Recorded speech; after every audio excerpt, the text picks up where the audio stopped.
Isinisisi ni South Cotabato Governor Reynaldo Tamay Jr. ang mababang presyo ng baboy sa mga grazers sa lalawigan at maging sa ibang bahagi ng bansa.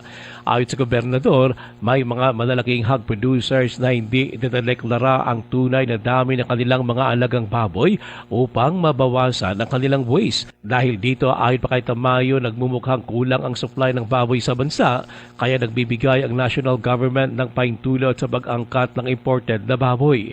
Sinabi ni Tamayo na nang lumabas ang aktwal na dami ng baboy sa bansa, kadalasan lumalabis ang supply sa merkado na nakaapekto sa presyo at sa kabuhayan ng mga lokal na magbababoy.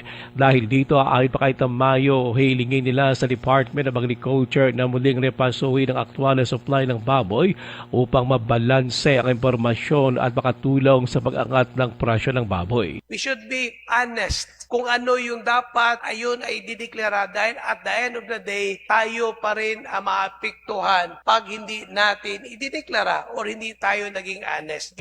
Si South Cotabato Governor Reynaldo Tamay Jr. Ang presyo ng buhay na baboy ngayon sa South Cotabato ay naglalaro mula sa 170 hanggang 190 pesos bawat kilo.